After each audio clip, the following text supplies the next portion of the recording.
Selamat datang teman-teman di presentasi tugas akhir mata kuliah Transformasi Digital kelompok 32. Anggota kelompok, saya sendiri Franciscus Soekardo, NIM 18-43034-2-PA-188855, Fakultas MIPA, jurusan Matematika 18. Dan ada juga teman saya. Perkenalkan, nama saya Muhammad Maulida Ilmiawan. Saya dari Fakultas MIPA. Perkenalkan, nama saya Wibika Yuka Sadewa, Angkatan 2020 Teknologi Informasi dari Fakultas Teknik. Perkenalkan, namaku Muhammad Haidar Izzuddin. Aku dari Program Studi Teknologi Informasi Angkatan tahun 2020. Aku dari Fakultas Teknik. Perkenalkan, saya Laili Rafiah. Saya dari Program Studi Teknologi Informasi Angkatan 2020. Konten pada video kali ini, yang pertama, latar belakang, dilanjutkan dengan tujuan, yang ketiga, identifikasi permasalahan, keempat, rancangan solusi, dan yang terakhir ditutup dengan harapan dari penulis. Topik yang diangkat kelompok kami adalah kemudahan akses informasi dan pengetahuan untuk masyarakat desa. Baik, saya akan menjelaskan tentang latar belakang. Saat ini kita memasuki dunia dengan teknologi yang membuat kita terhubung dengan internet. Hal ini membawa dampak besar kepada interaksi manusia. Terhubungnya informasi di masyarakat dapat dilihat dengan banyaknya pengguna internet di Indonesia, baik di kalangan anak-anak, remaja, dewasa, dan orang tua. Informasi yang ada di internet bisa diperoleh dengan hanya menggunakan smartphone di genggaman tangan.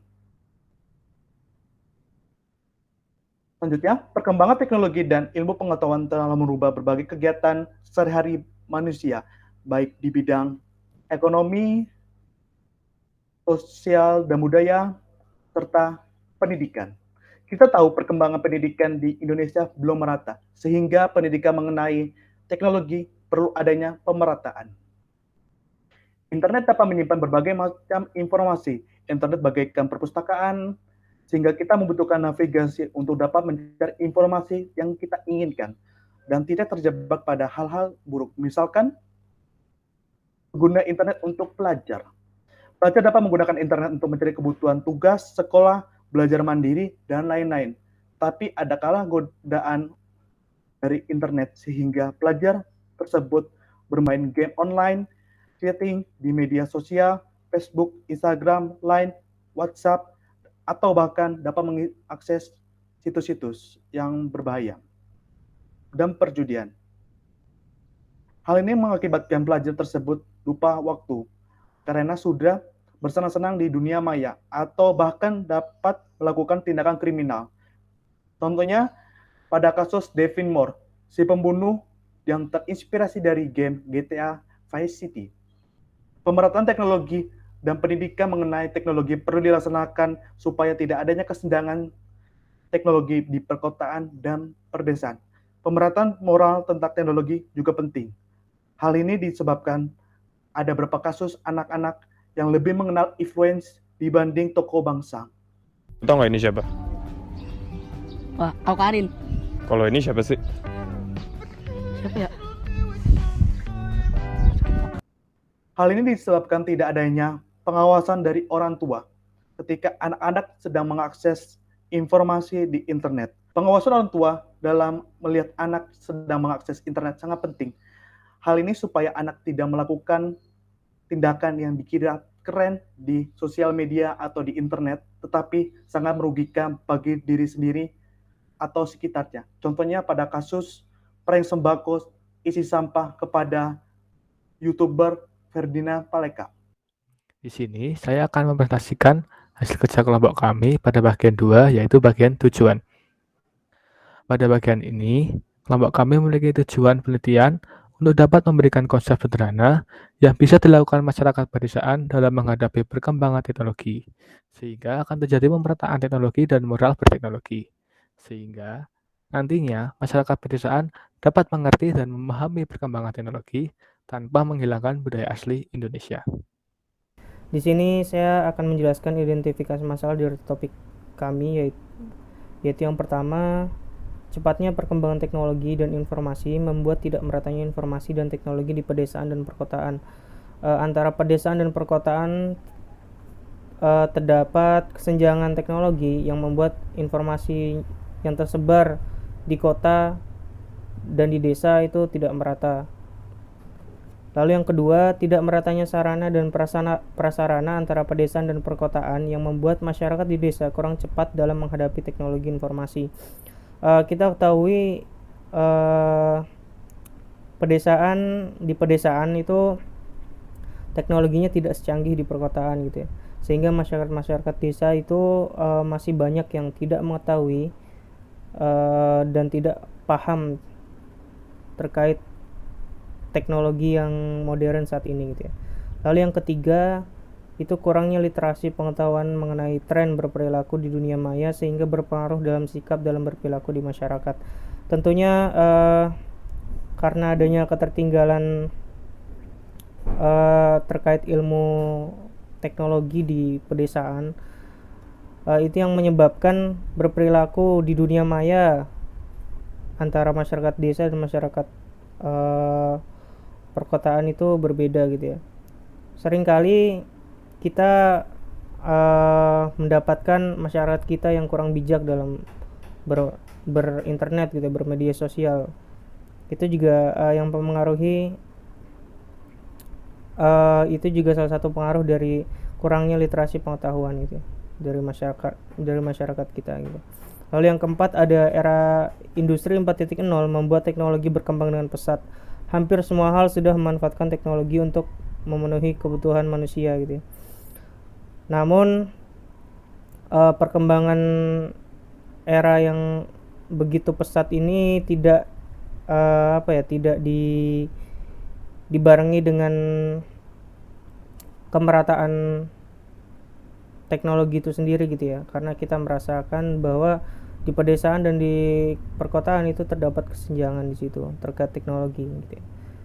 Jadi masyarakat desa belum bisa untuk merasakan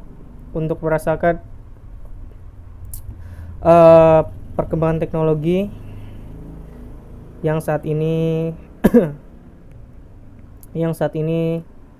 sedang berkembang pesat gitu ya. Lalu yang kelima, masyarakat pedesaan biasanya masih menggunakan cara-cara tradisional dan tidak terbiasa dengan penggunaan teknologi. Kita ketahui masyarakat pedesaan tentu sangat masih menjunjung tinggi tradisionalisme ya, dimana mereka sendiri juga belum bisa mengikuti perkembangan zaman saat ini gitu. Lalu yang keenam, rendahnya kesadaran masyarakat desa mengenai pentingnya informasi dan pengetahuan terkini gitu ya. Ini juga salah satu dampak dari ketidakmerataannya teknologi di perkotaan dan pedesaan gitu ya. Ini akibat dari kesenjangan teknologi yang ada di pedesaan dan perkotaan. Kemudian yang ketujuh itu lokasi pedesaan yang masih belum terjangkau dengan akses kendaraan apalagi internet menjadi penghambat laju teknologi dan informasi. Nah, ini adalah salah satu sebab mengapa internet tidak bisa tersebar merata gitu ya teknologinya. Kenapa adanya kesenjangan? Karena memang lokasi pedesaan itu sendiri yang aksesnya cukup sulit untuk dijangkau gitu ya. Itu yang menghambat internet itu sendiri bisa masuk ke daerah pedesaan seperti itu. Baik, saya akan menjelaskan mengenai rancangan solusi yang kami miliki. Terdapat 3 rancangan solusi. Yang pertama yakni pendirian warung internet gratis, kemudian terdapat pekan edukasi, serta digitalisasi berkala. Nah, untuk penjelasannya, warung internet gratis ini didirikan di tempat yang strategis sehingga warga dapat mencapai warung internet dengan mudah.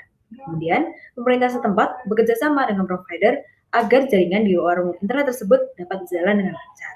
Warung internet ini tidak hanya menyediakan internet saja, tapi juga memberikan edukasi kepada masyarakat mengenai perkembangan teknologi masa kini. Nah, kemudian berikut adalah contoh warung internet gratis. Oke, kemudian selanjutnya adalah pekan edukasi. Acara ini dilaksanakan pada akhir pekan di warung internet gratis. Oke, tujuannya dari acara ini tentunya memberikan informasi kepada masyarakat mengenai berbagai hal dalam teknologi. Pengenalan teknologi ini dimaksudkan agar masyarakat dapat lebih terbiasa menggunakan teknologi terkini. sehingga masyarakat tidak lagi kebingungan saat menghadapi perkembangan industri 4.0. Gitu. Kemudian, rancangan solusi ketiga dari penelitian kami adalah digitalisasi berkala. Digitalisasi berkala ini merupakan bentuk planning pemerintah setempat untuk melakukan pembaruan pada seluruh bidang di desa. Pembaruan ini tidak hanya dilakukan dengan sekali, namun dilakukan secara berkala. Dengan dilakukan secara berkala, diharapkan dapat memberikan waktu kepada masyarakat untuk dapat beradaptasi dengan teknologi. Contohnya, pada bidang medis, puskesmas yang ada di desa biasanya masih menggunakan cara manual untuk mendata masyarakat yang berobat. Hal ini dapat diperbarui dengan pendataan secara digital, yaitu melalui aplikasi resmi yang diluncurkan oleh pemerintah. Aplikasi tersebut tidak hanya bertujuan untuk pendataan saja, namun juga dapat digunakan untuk memesan nomor antrian, sehingga pasien tidak perlu repot mengambil nomor antrian di hari H berobat. Diharapkan nantinya dengan digitalisasi berkala ini dapat memberikan waktu kepada masyarakat untuk terus beradaptasi dengan teknologi yang akan keluar. Di sini saya akan mempresentasikan hasil kerja kelompok saya di bagian harapan penulis. Seperti yang tertera pada presentasi, dari hasil kerja kami berharap yang pertama terbangunnya pola pikir modern di masyarakat tetapi tidak menghilangkan budaya luhur bangsa. Kemudian kami juga berharap masyarakat mulai mengerti tentang berperilaku dalam internet dengan bijak.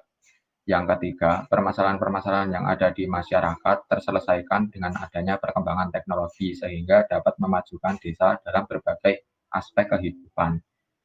Kemudian yang terakhir, kami juga berharap bahwa segala bidang seperti pendidikan, kesehatan, pertanian, peternakan, dan bidang-bidang yang lain mulai terintegrasi dengan adanya internet. Sekian dari kelompok kami. Terima kasih.